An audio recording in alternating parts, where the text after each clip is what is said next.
Marion Lefebvre. Leurs actions sont spectaculaires. Ils bloquent le périphérique parisien, ils déversent du fumier sur la place publique, ils font des opérations escargots dans toute la France. Les agriculteurs et agricultrices françaises protestent pour exprimer leur mal-être et les difficultés extrêmes qu'ils rencontrent dans leur métier. Ils sont plus pauvres que le reste de la population et selon la Mutualité sociale agricole, qui gère leur régime de protection sociale, présentent un taux de suicide bien plus élevé. À ce mal-être s'ajoutent des critiques contre les produits phytosanitaires, les conditions d'élevage dans les fermes industrielles et même contre les odeurs et les bruits des champs. Tout ça fait naître chez les agriculteurs et les agricultrices un sentiment d'être attaqués, d'être victimes d'agribashing. Mais qu'est-ce qu'on fait dire à ce terme exactement ? C'est ce qu'on va essayer de comprendre dans cet épisode. Bienvenue dans Programme B.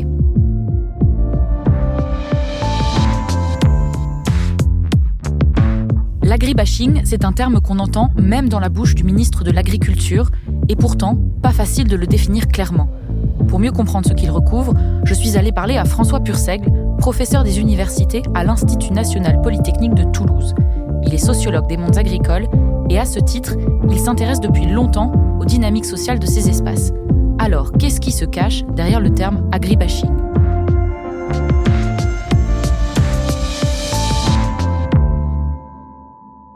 C'est une notion qui renvoie à des réalités sociales, des réalités économiques très très diverses dans ce que je vais appeler les mondes agricoles. Ça renvoie également à un slogan qui est porté par un certain nombre d'agriculteurs qui ont le sentiment d'être mal aimés et qui ont d'une certaine manière besoin aussi d'exprimer une forme de colère par rapport à des controverses qui marquent leur pratique professionnelle. Derrière le terme d'agribashing, j'y vois essentiellement des actions d'ordre symbolique ou une remise en question d'ordre symbolique autour d'un certain nombre de pratiques. Des pratiques d'élevage, des pratiques dans le secteur de la viticulture, de la céréaliculture. On voit que un certain nombre de filières sont particulièrement touchées par ce sentiment d'être attaqué en permanence. Et on voit bien que c'est plus qu'un sentiment, puisque au-delà de l'agribashing, on voit qu'il y a un certain nombre de violences physiques qui s'expriment. Donc on passe aujourd'hui d'une violence symbolique à une violence physique dans un certain nombre d'élevages ou de fermes. C'est un terme qui est né notamment sur les réseaux sociaux, qui a été porté par un certain nombre d'organisations professionnelles et par un certain nombre d'agriculteurs. Alors, l'expression bashing, on la retrouve dans d'autres professions, c'est pas spécifique au monde agricole. Et c'est peut-être aussi un élément important à souligner. Rares sont les professions aujourd'hui à ne pas être attaquées, controversées. C'est vrai des médecins, c'est vrai des instituteurs, c'est vrai des magistrats. Et donc, d'une certaine manière, les agriculteurs n'échappent pas à cette règle, qui est une règle très contemporaine. Et c'est une règle aujourd'hui qui touche notamment des minorités. Et les agriculteurs sont entrés définitivement en minorité dans la société française, donc ils sont d'une certaine manière également victimes de formes d'opposition à des pratiques professionnelles. Donc c'est depuis cette entrée en minorité dans la population française que les agriculteurs sont critiqués, ou est-ce qu'il y a une raison que ça revienne en force aujourd'hui ? Il faut savoir que l'agribashing revient à un moment très très particulier de l'histoire des mondes agricoles, au moment où cette population agricole s'efface dans la société. Elle ne représente plus que 2,8% des actifs aujourd'hui, au moment même où ressurgit une question agricole. C'est-à-dire que l'agribashing existe aussi parce qu'il y a une résurgence de la question agricole, pour des raisons liées au fait que l'agriculture cristallise aussi des enjeux qui sont forts, l'enjeu alimentaire, l'enjeu territorial, l'enjeu économique. Et à ce moment-là, on voit que les pratiques agricoles sont remises en question. Et elles sont remises en question au moment où la société, dans son ensemble, sait de moins en moins de choses sur les agriculteurs. La question de l'agribashing surgit au moment où un certain nombre de noyaux d'ignorance apparaissent autour de la pratique agricole. Et c'est quelque chose qui est dénoncé aussi par les agriculteurs assez légitimement, c'est-à-dire que la plupart des Français pensent avoir un avis sur la question agricole et la question alimentaire. Ils se sentent tous légitimes pour parler d'agriculture, ce qui n'est pas vrai, notamment de la politique industrielle, de la politique économique en règle générale. Mais sur les questions agricoles, on voit que demeurent des noyaux d'ignorance, c'est-à-dire qu'on pense savoir alors qu'on ne sait pas. On pense savoir ce qui se fait dans les élevages alors que rares sont les Français qui ont mis dernièrement les pieds dans des élevages qui aujourd'hui sont quand même soumis à un certain nombre de contraintes réglementaires. Et donc on a d'une certaine manière du côté des agriculteurs l'impression d'une césure aussi entre la société et ses agriculteurs.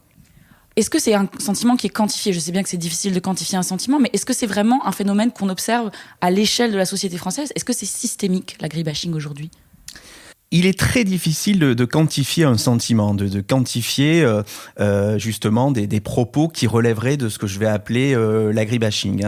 Je pense qu'il va falloir que les chercheurs aussi entreprennent un travail systématique de mise en lumière, à la fois des reportages, des prises de parole qui donnent à voir une image peut-être négative de l'agriculture pour essayer de quantifier le phénomène, essayer de comprendre aussi pourquoi on se joue d'un trouble des images, pourquoi on va mobiliser des images aussi qui ne renvoient pas à des réalités françaises. C'est aussi ça qui nourrit l'agribashing, c'est-à-dire on vient poser sur des réalités françaises des images qui ne sont pas forcément celles de l'agriculture française. Si on prend le cas de l'élevage, souvent on décrit même dans les médias les controverses autour de l'élevage avec des images de feedlot. Or, la plupart des élevages français sont des élevages situés en zone herbagère, en zone de montagne, et on est très très très loin des pratiques d'élevage intensif qu'on peut rencontrer dans certains pays, et notamment en Amérique latine. Et donc, lutter contre l'agribashing, c'est aussi lutter contre justement un mélange, un trouble des images qui ne renvoie pas simplement qu'à des réalités. Mais du coup, est-ce que les vidéos qui sortent, par exemple, d'associations comme L214 renvoient à des réalités, comme vous dites, qui sont complètement détachées de l'élevage français ? Ou est-ce qu'il y a quand même un mouvement vers peut-être une demande de la population française qui n'est pas complètement illégitime vis-à-vis du modèle agricole français ? Il y a des demandes qui sont légitimes autour du bien-être animal, mais il y a beaucoup de pratiques qui ont évolué en ce sens aussi dans un certain nombre d'élevages, c'est-à-dire que on met la focale sur des défaillances, mais quand on va sur le terrain, ce que je fais en tant que chercheur, on se rend bien compte qu'il y a un certain nombre de pratiques qui ont évolué. On voit bien aujourd'hui qu'un certain nombre d'agriculteurs n'hésitent pas à faire évoluer aussi des espaces d'élevage, parce que de toute façon, c'est dans l'intérêt aussi des éleveurs que de proposer un élevage qui est garant aussi du bien-être animal. Pourquoi ? Parce que ça va souvent de pair aussi avec le bien-être de l'éleveur. Donc il y a beaucoup de choses qui ont évolué, sauf qu'on en parle très très rarement.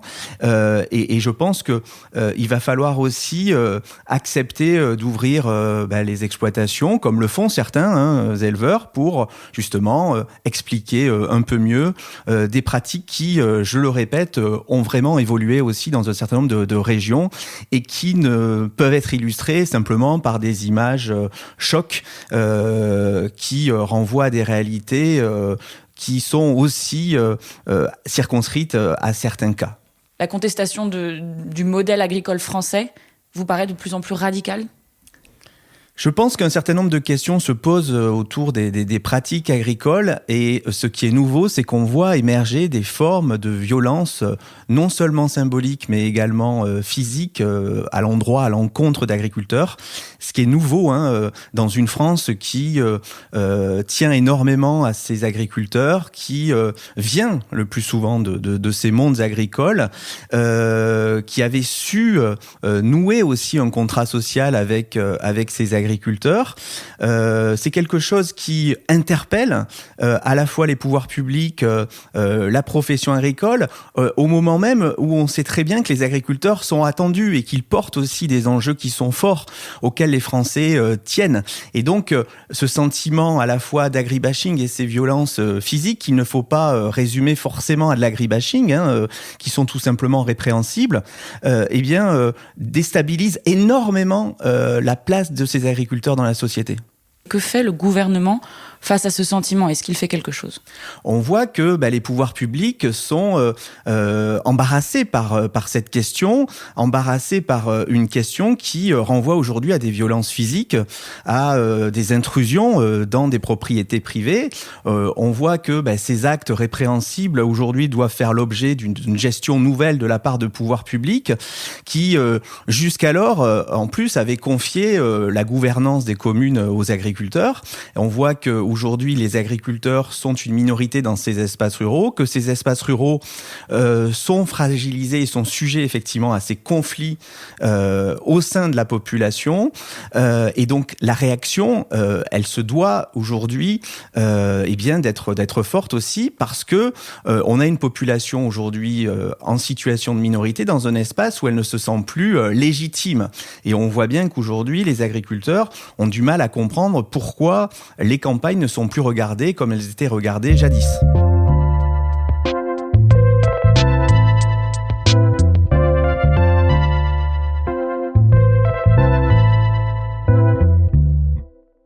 Didier Guillaume, le ministre de l'Agriculture, avait déclaré très tôt, lui, vouloir être un bouclier face à l'agribashing. En octobre 2019, le ministère de l'Intérieur a d'ailleurs annoncé la création d'une cellule de suivi des atteintes au monde agricole, la cellule Déméter. Dans la mythologie grecque, Déméter, c'est la déesse de l'agriculture et des moissons.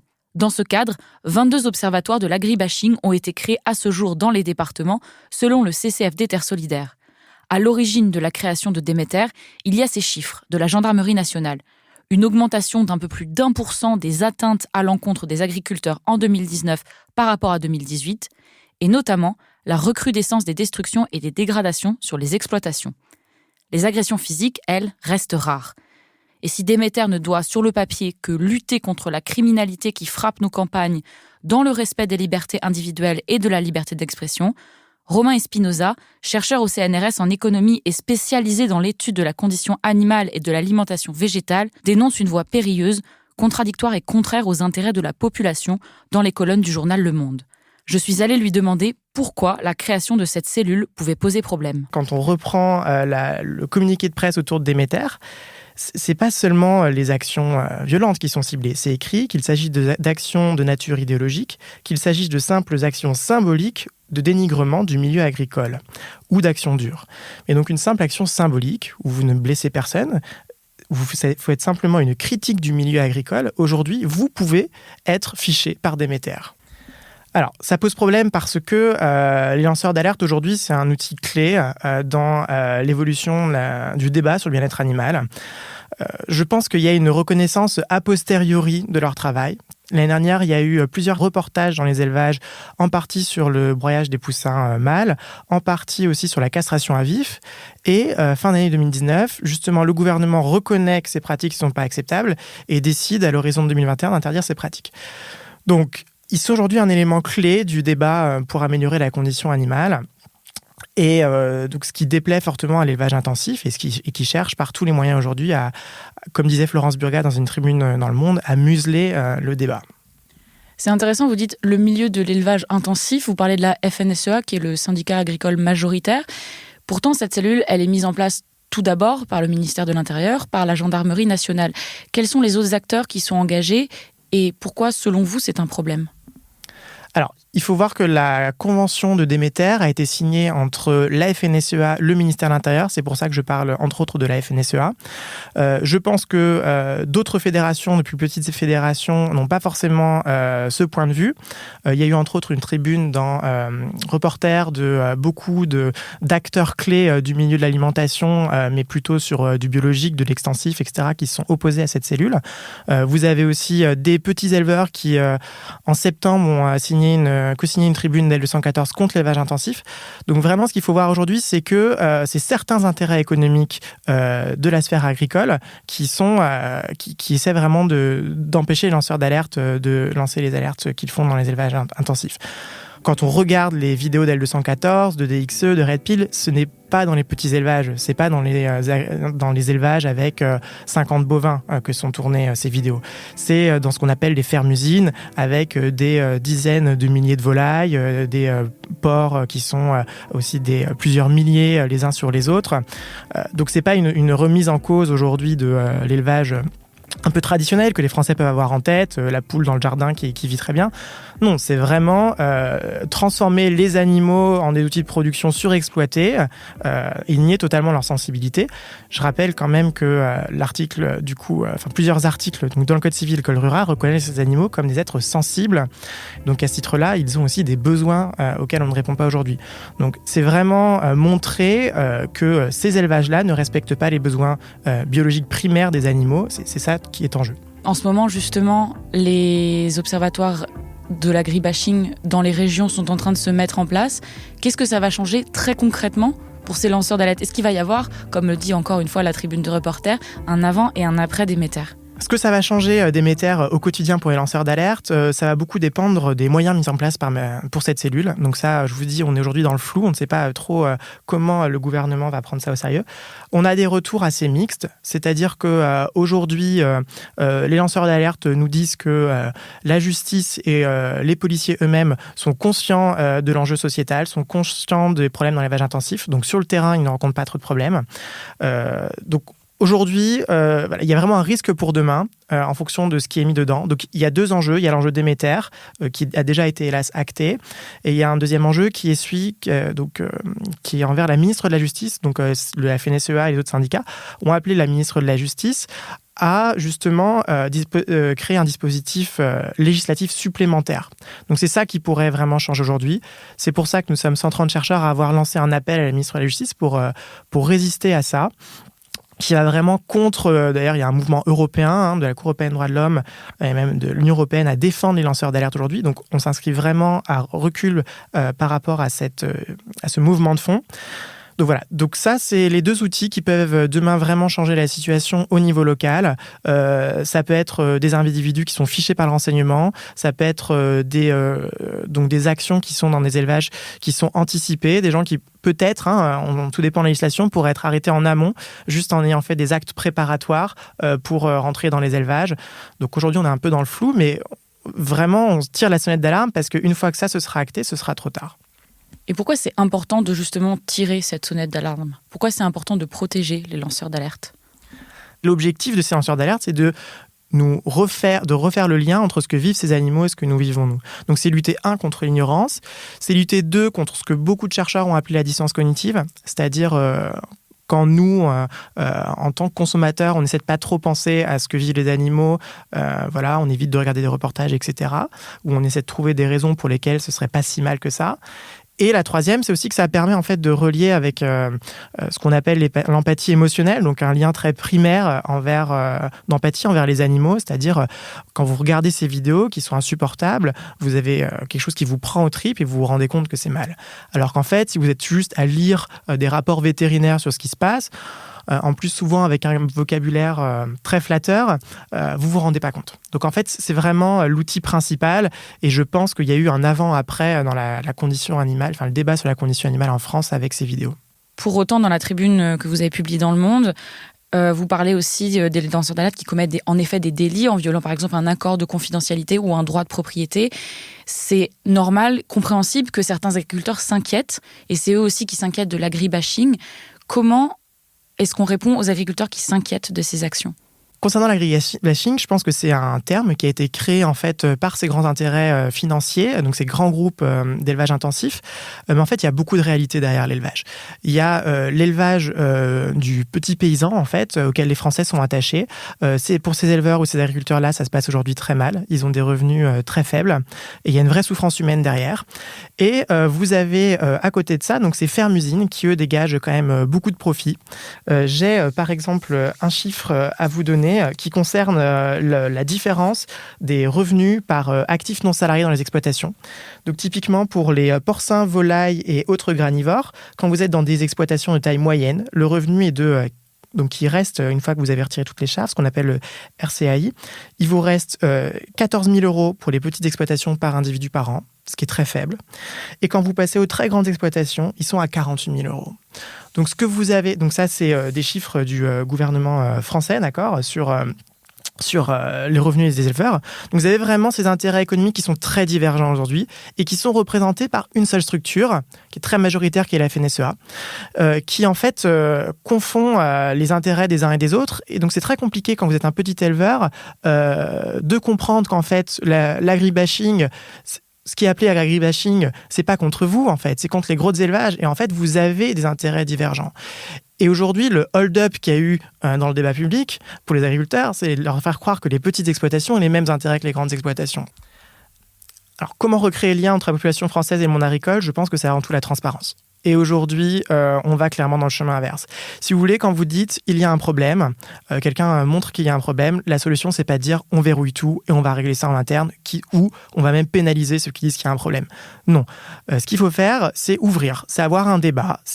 Aujourd'hui, il y a beaucoup de débats autour de l'agriculture. Moi, je suis pas spécialiste de tous ces débats, entre autres sur les pesticides. Mais sur la condition animale, je pense qu'il y a un débat. Et je pense que dans une démocratie, c'est important que nous puissions avoir ce débat sainement. Donc, à court terme, qu'est-ce qu'on peut faire pour les éleveurs et pour les agriculteurs ? Donc, je pense pour les éleveurs, ce qu'il faut, c'est remettre des limitations sur les tailles d'élevage. Ces limitations, elles ont été facilitées ces dernières années pour faciliter les grands élevages. Je pense qu'il faut revenir là-dessus. Aujourd'hui, il faut vraiment s'orienter vers ce qu'on appelle une mentalité écocentrique, repenser notre rapport avec les écosystèmes, quitte à avoir, par exemple, des individus qui sont payés par l'État pour s'occuper de la nature, pour garder des prairies, etc., pour maintenir ces espaces de biodiversité. Et je pense que des personnes, des agriculteurs ou des éleveurs ont une très bonne expertise sur le sujet. Et je pense qu'ils seront ravis de pouvoir protéger la nature sans avoir à tuer leurs animaux s'ils étaient payés pour ça.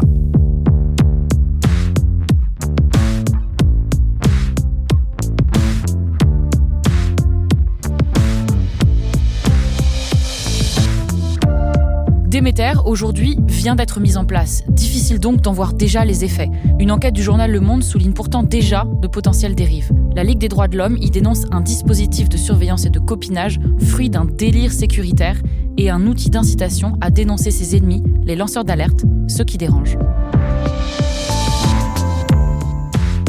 Programme B, c'est un podcast de Binge Audio préparé par Lorraine Bess et réalisé par Vincent Hiver. Abonnez-vous sur votre appli de podcast préféré pour ne manquer aucun de nos épisodes. Retrouvez-nous aussi sur Facebook et Twitter. Et à demain pour un nouvel épisode.